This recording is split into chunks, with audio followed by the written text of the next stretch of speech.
Hey, how you doing? Justin here. Today we are checking out the blues standard Help the Poor. I'm going to base the lesson off of the B.B. King version. He was the first person to have a hit with it. It was written originally by Charlie Singleton. Loads of people have done covers of this song over the years. It's one of the most popular blues standards. It's interesting, it's not a 12-bar blues. It's kind of what we call song form. It's got an A section and a B section. So it's quite often played A-A-B-A, but you'll often, like the B.B. King version, these A-A-B-A-B-A.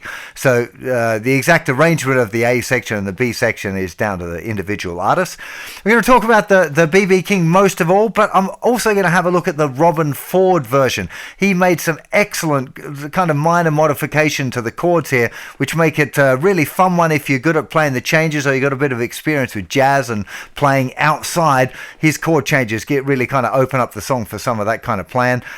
His solo on the original recordings, I think it's one of the finest examples of modern blues guitar playing too, if you're not familiar with it. Like I said, I'll take you through the BB one first of all, talk about the changes, approaches to playing over them and all of that sort of stuff, and then we'll check out some of the Robben Ford changes too. The A section is a 16-bar blues, commonly played in D minor. That's the key that Robben and BB both play it in anyway. Other people do it in different keys. So let me take you through those chords first of all. So 1, 2, 3, 4, D minor for 2 bars, 3 bars, 4 bars, and you're still going to stay there for 5 bars, 6 bars, and now we're going to A7 for 2 bars. Back to D minor for 2 bars. And now to G minor for 2 bars. Then we're back to the 1 chord, the D minor, to the 5 chord, the A7, back to the D minor, and then a stop, 2, 3, 4. Now, I'm going to kind of half sing along with this one. I really struggle with the vocal, which is why there wasn't a cover up there. I don't know what it is about this key and this song, but I don't like the sound of it at all, so I wouldn't ever. This isn't one I would ever call to sing in a jam night, like never ever. But I'll try and stumble my way through it for you so you can see the way the melody fits over the chords here. So 1, 2, 3. Help the poor. Won't you help poor me? I need help from you, baby. Need it desperately. I need you so much, I need your care. I need all the loving, baby, you can spare. Help the poor, help the poor. Won't you help poor me? Now, normally at that point it does verse 2, so there's verse, and then it goes to the chorus. Chorus, completely different chord sequence, only 8 bars long. Starting on the G minor, 1, 2, 3, 4. You're my inspiration. D minor, you could make me a king. B flat major, if you don't come to my rescue. By the A, I'll never be anything. Help the poor, help the poor. And then we're back into another verse. So, as I said, the B.B. King version sticks to pretty much those chords. Remember, B.B. King's not a big rhythm guitar guy. He has other people in the band playing the rhythm. He's going to be much more focused on the vocal. You can mostly get away with playing a D minor pentatonic scale over the whole thing if you're not that hip with making the changes. If you're not going to try and play out of any of the chord tones, you want to be sticking with your kind of D minor pentatonic. But what you don't want to be doing in a minor blues is cranking out kind of your standard D blues licks, the ones that have the, in the key of D, anything targeting that note, the F sharp, any of those kind of licks. If you pop those major sounding licks over a minor blues, it sounds real sour. It's a really interesting thing about the blues that we often play minor licks over major chords and it sounds cool. But the flip side of that, trying to play your major blues licks over a minor blues is just not somewhere you really want to go because it just sounds really sour. Except on the A7. If you know chord-specific licks. If you're doing any of my blues courses, you'll be familiar with this chord-specific idea, licks where you're targeting the chord tones. If you know A7 chord-specific licks, it would definitely sound sweet if you pop them up over that A7. So you'll be playing the D minor pentatonic stuff for 6 bars, then it comes to the A7 for 2 bars, so you're just going to be playing there straight off of the A7 arpeggio or A chord specific kind of blues licks. Then we go to the 4 chord. Now we go into the G minor. Now you could choose to try and stay in the D minor pentatonic scale, but you could also crank into the G minor pentatonic scale just for those 2 bars. That's a kind of an optional thing. We don't normally play the 4 minor pentatonic. If you're playing a standard 12-bar blues, when it goes to the 4 chord, very rarely can you play off of the minor pentatonic there because it just sounds sour. In a minor blues, where the 4 chord is a minor, you can. So that's something you can choose to experiment with. I would encourage you to have a go at staying on the D minor pentatonic and playing out your blues licks, but also moving to the G minor pentatonic when the chord changes there, because it can be kind of interesting. But of course, you're then making the changes. You're kind of playing grown-up blues. You're thinking about playing off the individual chords instead of just playing, A blues and then just playing, whatever licks that you've got in your key of A. So at the end there, it goes 1 5 1 5, D minor, A7, D minor, and then it either just stops on the D minor again and there's a little break, or you can choose to kind of play out of the A7 there as well, because the A7 is leading back.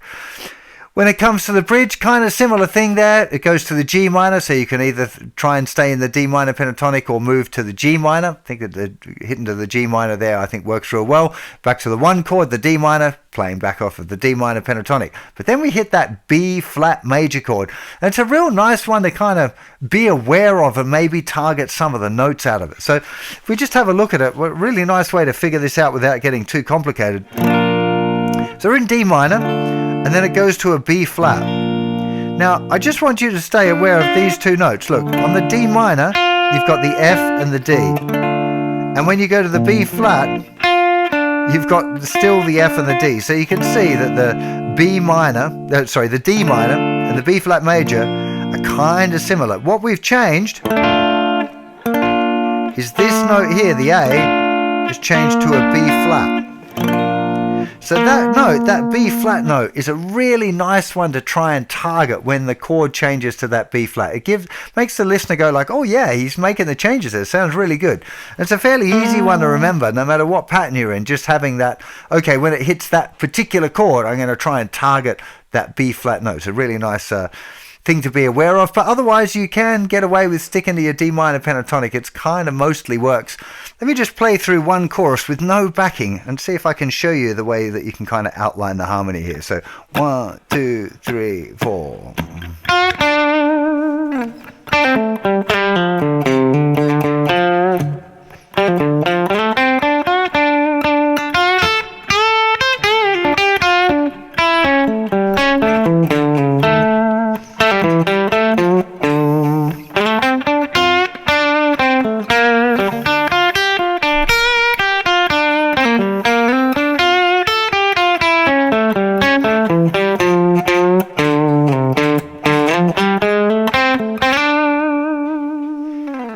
So hopefully you could kind of hear the chord changes even without having any chords there. I think that's a really good exercise to be kind of making sure that you're actually making those changes. Probably a good idea doing it with a metronome. I'm not doing that now because I don't have one set up. But yeah, just making sure that you keep the rhythm solid, but then trying to explore those changes a little bit. It's even more maybe obvious for the B section. So starting with the G minor. D minor. B flat, A,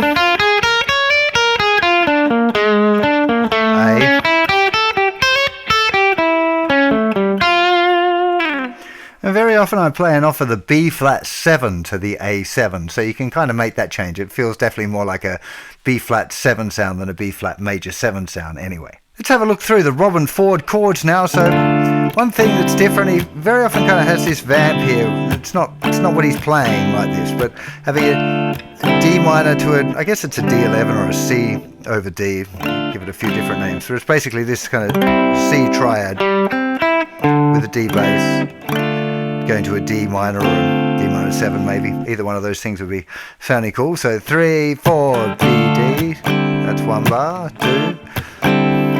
3, 4, 5. Still all the same. First 6 bars just with this riff. Now when it comes to A7, now obviously the BB one is regularly kind of just a A7. Really nice thing that Robben does is this. This is an A13 sus4. Okay, so you're not playing, well, you could play the bass note with your thumb if you want, but 5th fret, 7th fret, 7th fret, 5th fret. And then that moves down, both of those notes move down. We end up with an A7 sharp 5 chord. Okay, this is where we get into this altered harmony. So as soon as we get introduced to the A7 sharp 5, we can start playing off of some of our altered scales. There are a range of different altered scales that you could choose from. I think it appears to me that Robben is using the one I refer to as the altered scale. I think some people call it the super Locrian, which is the 7th mode of the melodic minor scale. That's, I suspect, where he's coming from. At least that's where some of the licks seem to be drawn from. But as I said, there's a few different options there, and I wouldn't want to suppose that I know what Robben was thinking about, but that's the kind of harmony that works in that moment. We'll talk about that just a bit more in a second. But the harmony there is just really interesting because it's going from this kind of regular, the 13 is an extension of the, you know, your regular dominant harmony. That creates all of this lovely tension that then resolves back to the D minor. So on the 5 chord, instead of just playing a straight A7, he does a A13 sus4 and then to an A7 sharp 5. There's a 5, 6, 6, 5. The flat 7, the 3rd, the sharp 5 and the root with a bass or not. And you know you love, I need your care.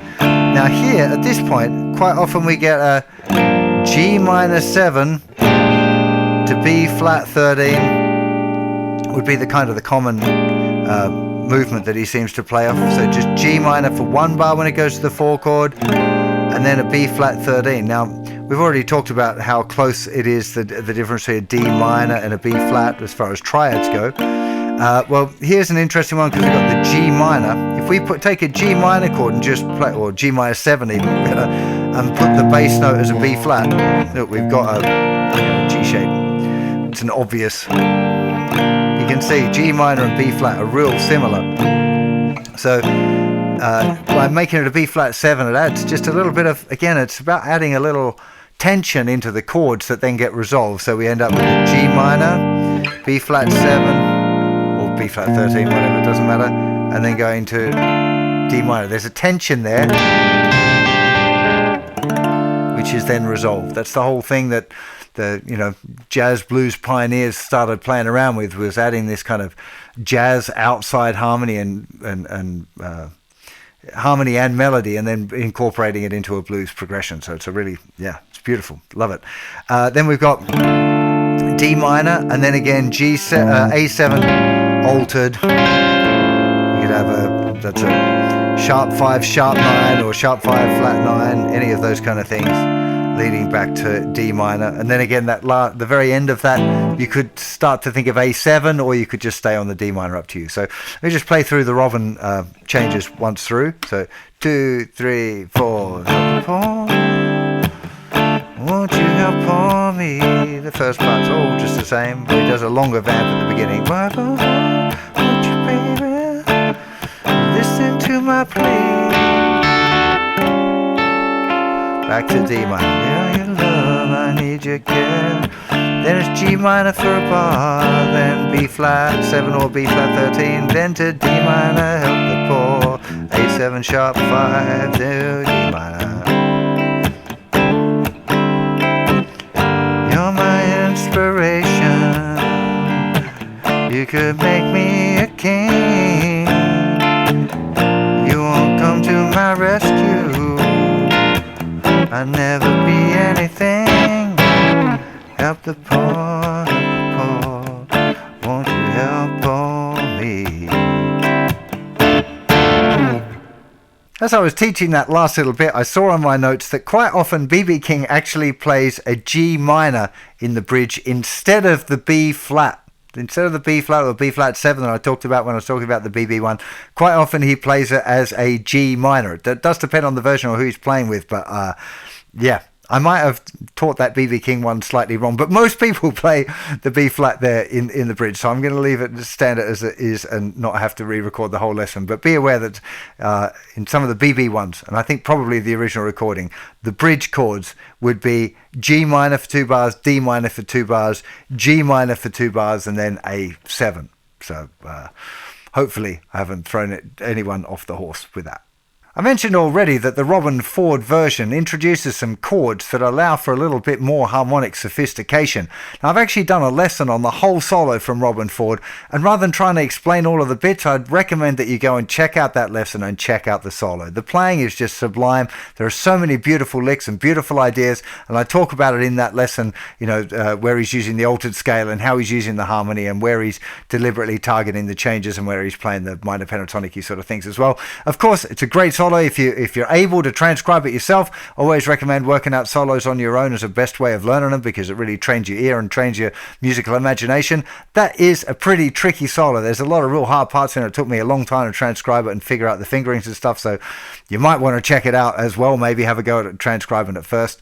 But yeah, lots of interesting things there harmonically, particularly on the A7 chords, being able to play off of some of the altered sounds.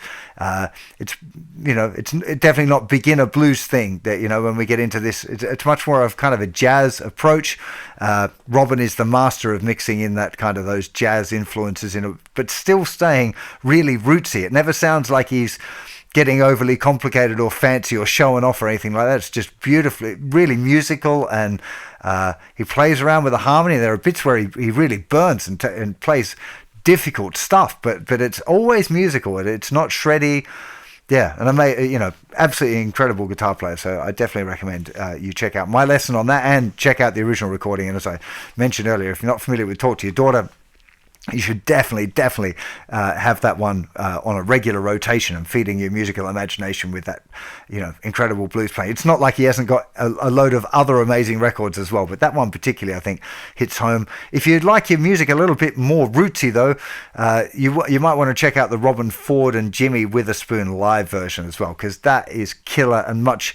There is some kind of jazz elements there, but it's much more kind of pure blues, and his playing on that is absolutely sublime as well. And of course, the B.B. King version, the popular hit version from B.B. King doesn't have much going on in the guitar thing. It's much more of a song and his vocal performance, but there's some great versions with him and Eric Clapton and him and other guest people and him on his own where he plays some killer guitar on it as well. So, yeah, hope that helps you get to grips with this tune. It is a really nice one to pull out at a jam night, especially if loads of people have been playing 12-bar blues songs over and over again. Playing this song suddenly like a real breath of fresh air to hear some other chord changes and some more interesting harmony in a kind of a song form. So, yeah, hope you have fun with this tune. Do go and check out my blues immersion course if you want to fancy a bit of a deep dive into the blues over 6 months. Pretty intensive course, but yeah. We cover a lot of ground. I think it's some pretty good stuff, good feedback on the course so far, so you might want to go and check that out too. Have yourself a fantastic day, and I'll see you for plenty more lessons very soon. Bye-bye.